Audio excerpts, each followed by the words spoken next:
Hi, it's me, Ingrid INFP. And I had a pretty bad week. My last video was very positive. I'm not going to be that positive in this one, but I'm going to try.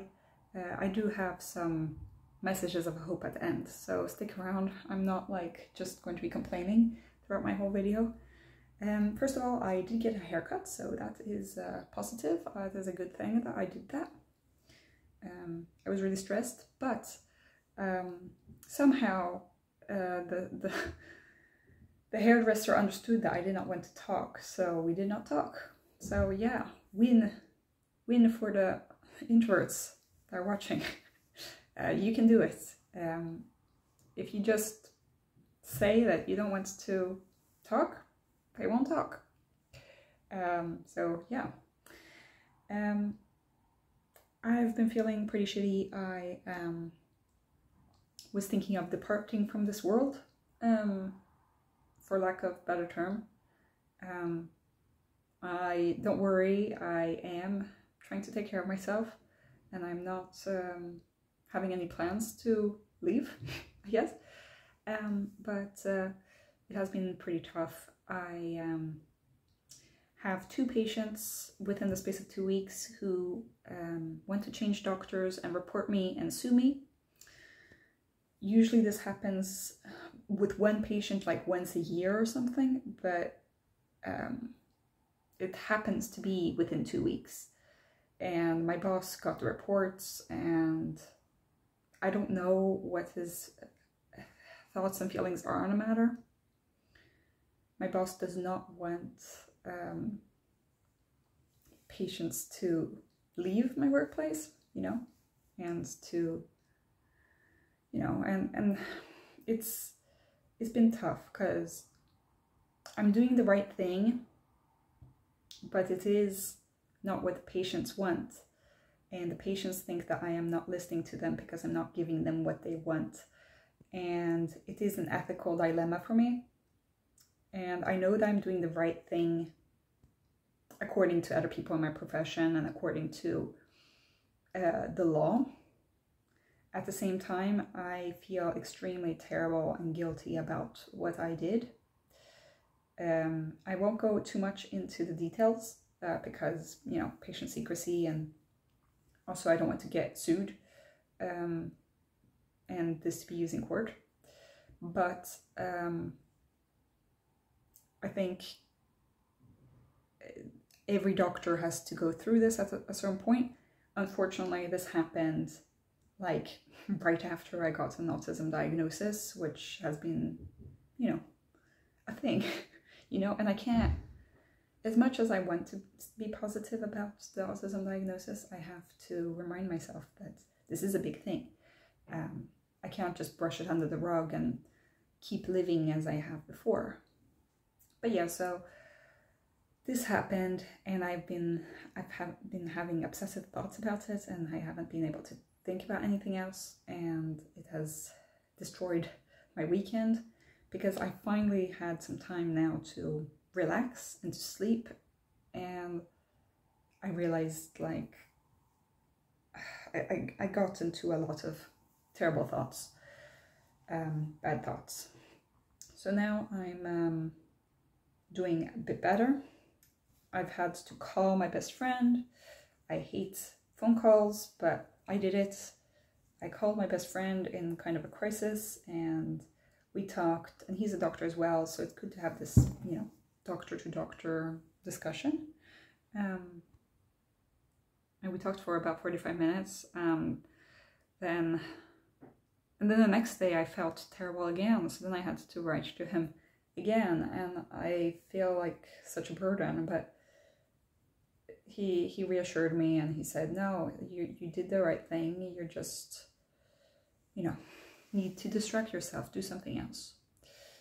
I did go into the forest, and I did buy groceries, and I watched some videos on YouTube, and I, you know, did the dishes and did my laundry, but all the little things annoy me, you know. My laundry smells like mold, and has been since I started living in this place, because the washing machine, I tried to clean it It still smells like mold.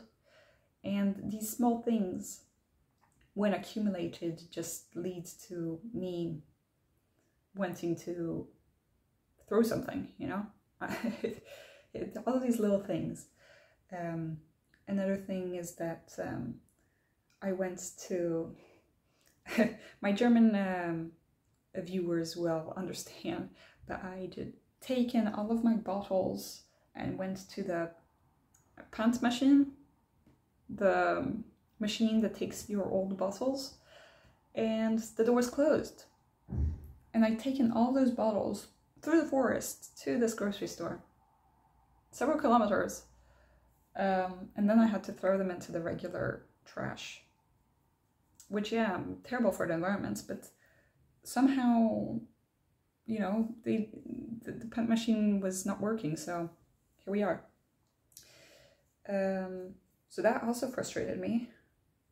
And then I had a dream that my ex-INFJ friend had contacted me, and that we wanted to try being friends again, and that things worked out.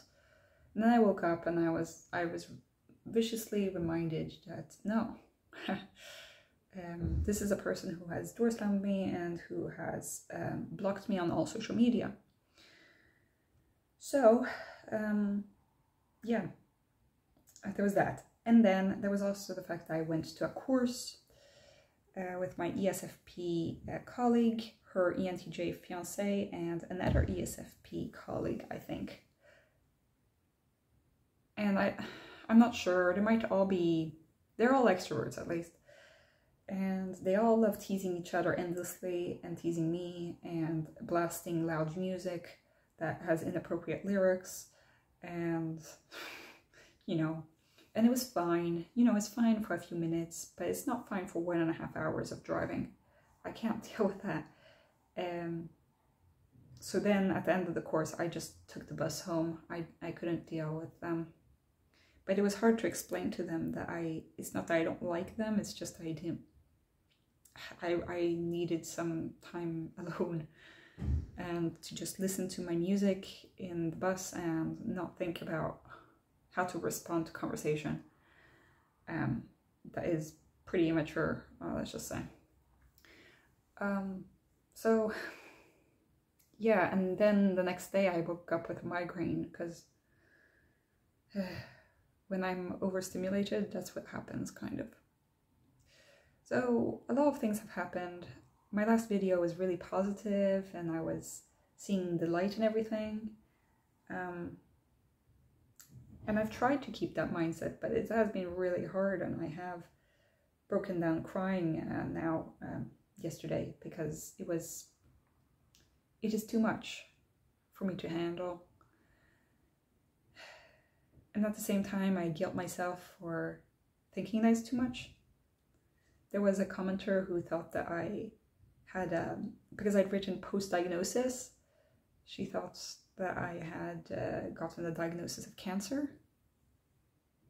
And obviously that would be terrible. That would be 10 times worse. Nothing comparable to getting an autism diagnosis. And then I started feeling guilty, like, you know, who am I to complain if, you know, I don't even have a chronic, you know, disease. You know, some people have diabetes, and some people have cancer, and some people have like lupus and all sorts of terrible things. And here I am complaining about an autism diagnosis. But you know, this isn't like Oppression Olympics kind of thing. It is a huge thing that I got diagnosed with autism. And I can't just dismiss that just because other people have it worse. So yeah, that has been a huge thing. I also had to contact the Rehab because the psychologist who did my assessment said I should do a planning meeting. I called, I asked for a planning meeting, and the person there was like, who do you want to talk to? And I was like, what? And I I didn't understand why she was confused, because isn't this like routine at this neuro rehab place? You know, at this neuro rehab, they're taking care of people with autism. People are getting diagnosed with autism. Why are they confused? You know, isn't this like a normal thing that they meet regularly? But so the secretary there, I saw then that she wrote in the journal that I went to an introductory meeting, which I've already had. So then I seemed very dumb. When you read the journal, it's like, oh, the patient went an introductory meeting. She has already had an introductory meeting. We end this case. And I was like, what?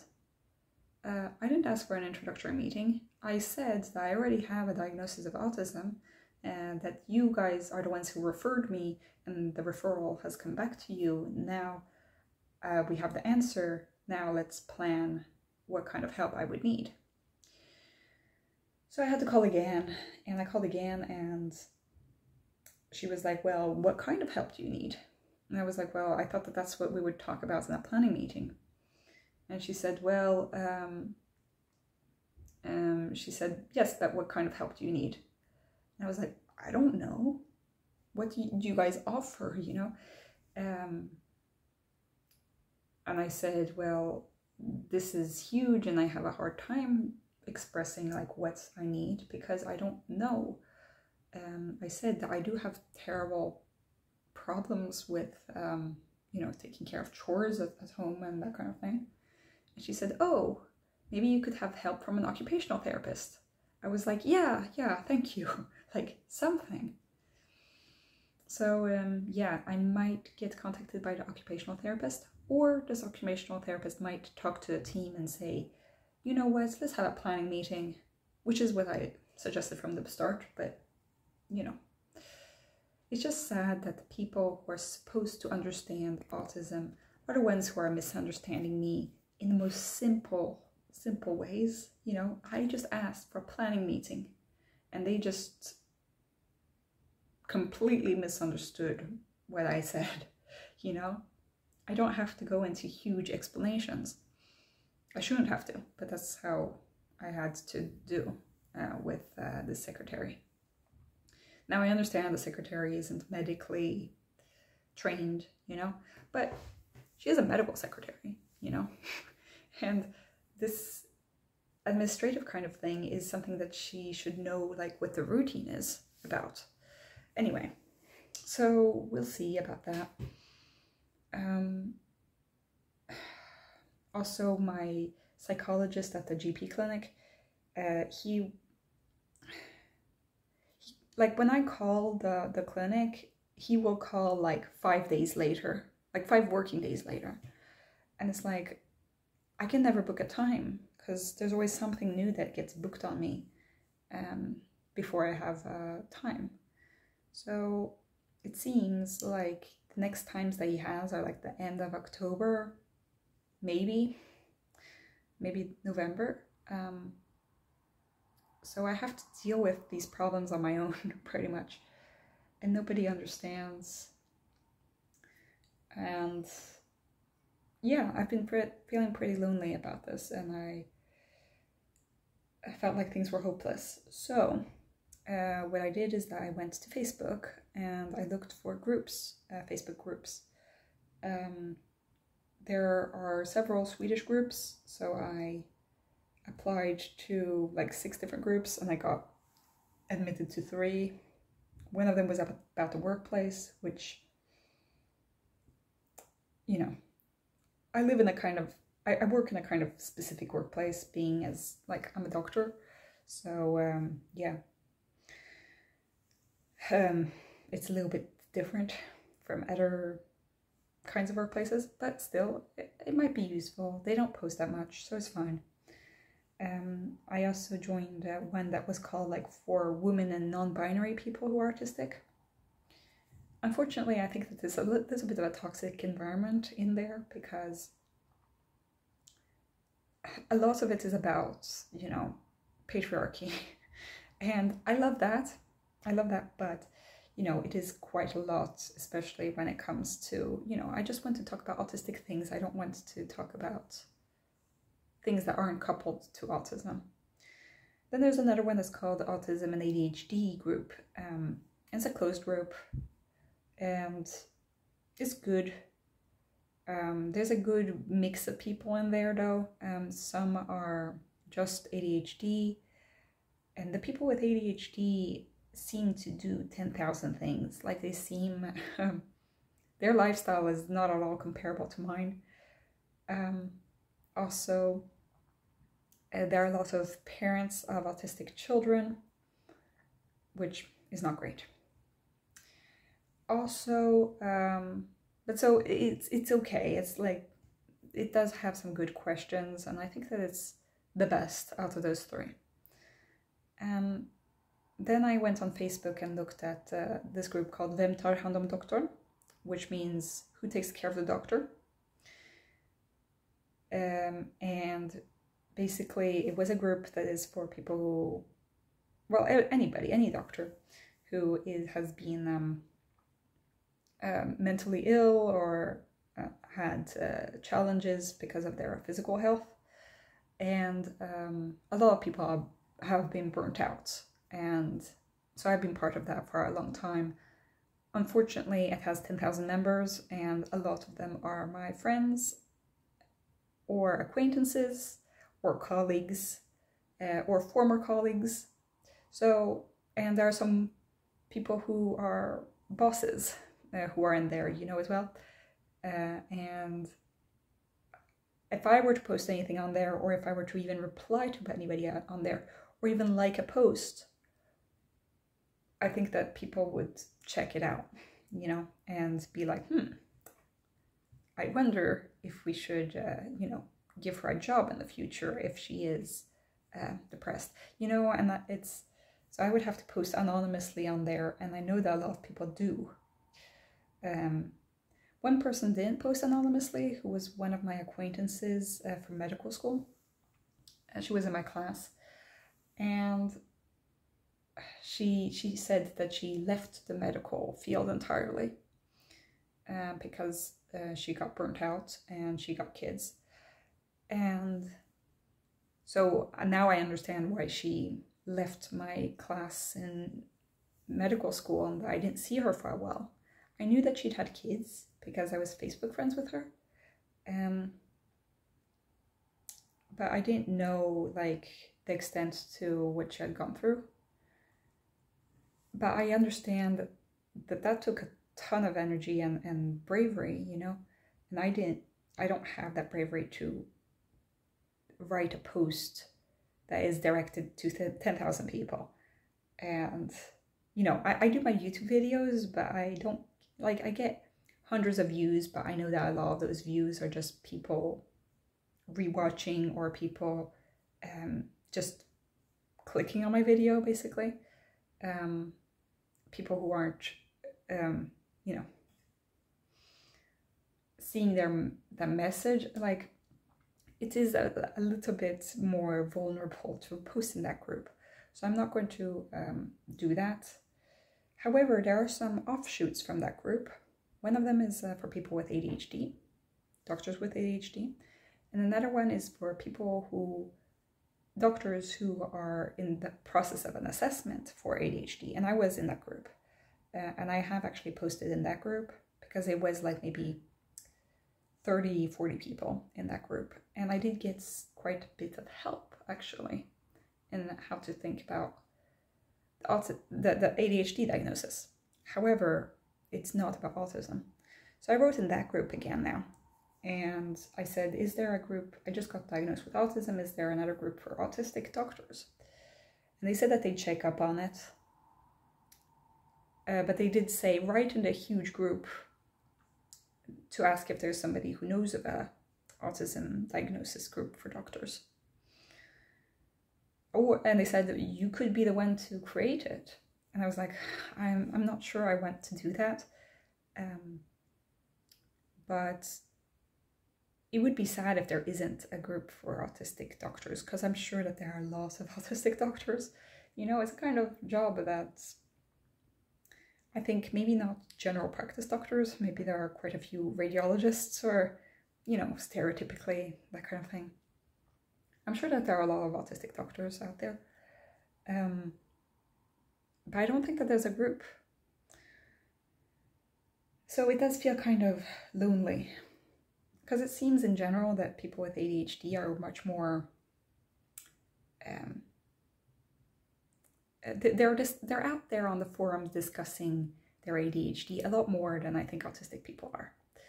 I think that there are many factors that are linked to the diagnosis in themselves. Of course, number one is a stigma. I think that autism has more of a stigma attached to it as opposed to ADHD. Or the stigma is different, I guess. That's what I should say. Maybe the stigma for ADHD is worse when it comes to work, because, you know, it makes you seem like an unreliable worker or that kind of thing. Well, an autistic person would be more of a detail-oriented worker.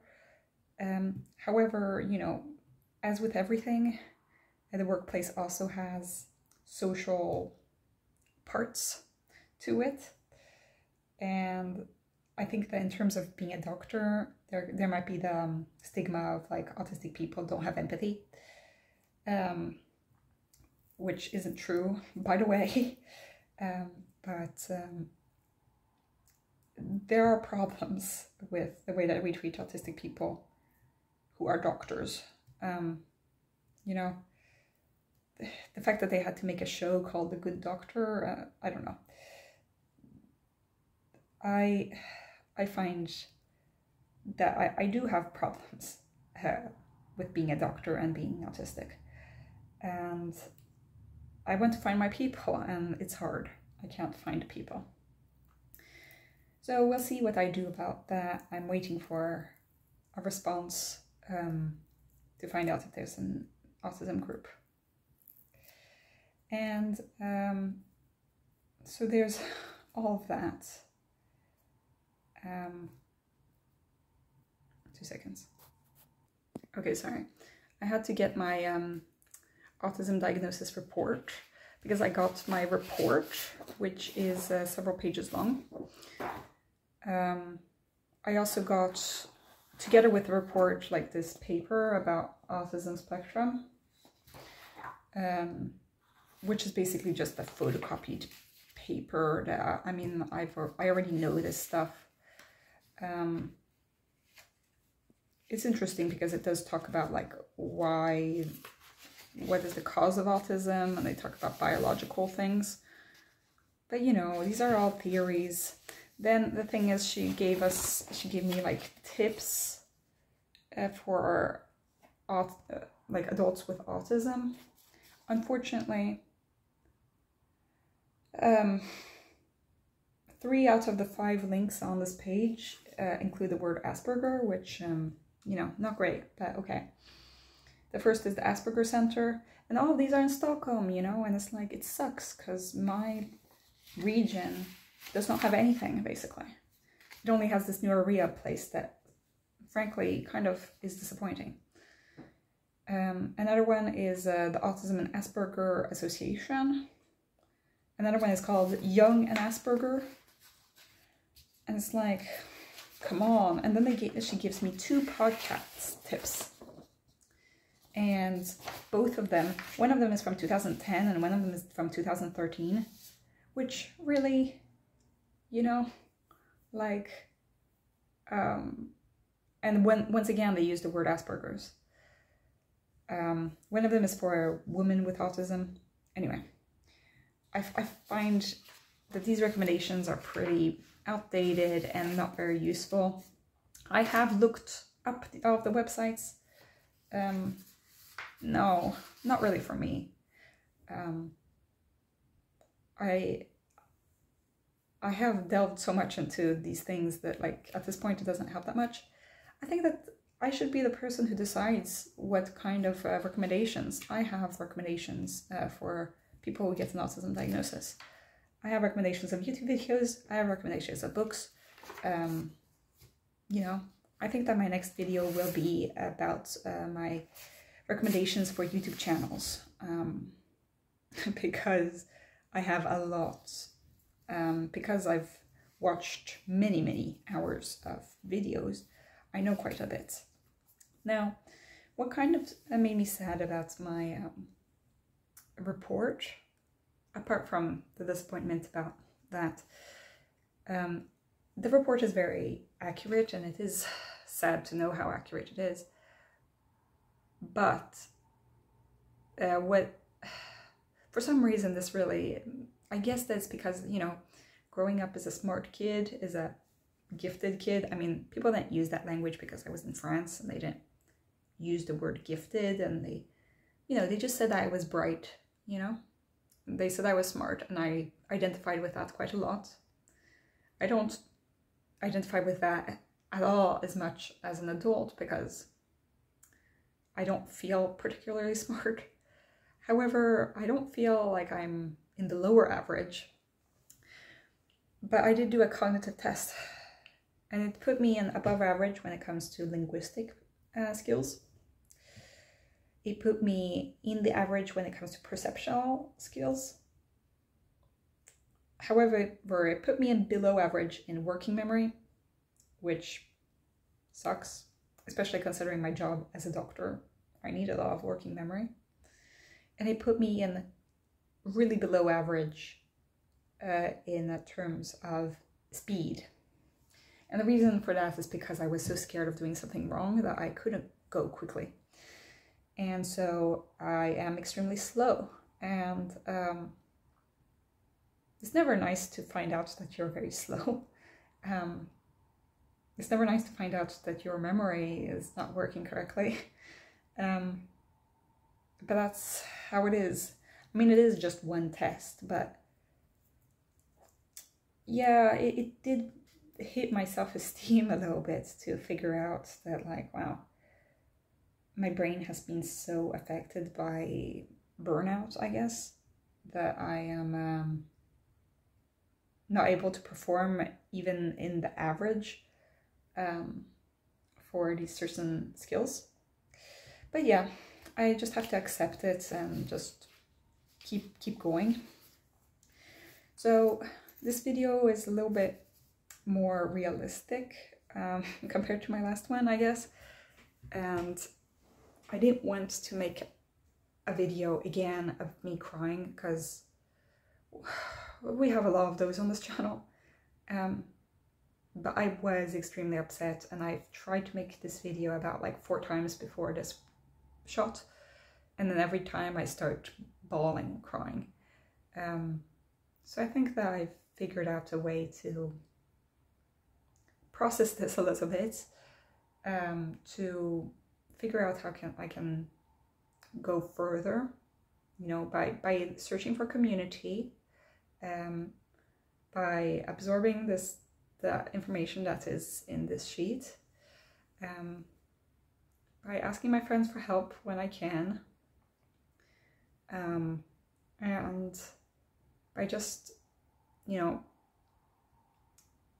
I need to keep going, but at the same time, I need to accommodate myself on the way, you know, so if that means taking the bus, then I will take the bus. If that means staying at home during the weekend instead of doing something fun, that's what I have to do. If that means not doing a certain activity, then that's how it is. I can't, you know, feel sorry for myself, but at the same time, I do need to, this is quite important. So there's a balance there. I haven't found it, and I don't think I'll find it for a while yet, but I'm trying. That's what's most important. I'm going to try to leave the house now and just go on a little walk, because there might be sun for just a few hours more. And yeah, so have a great day, everybody. Bye.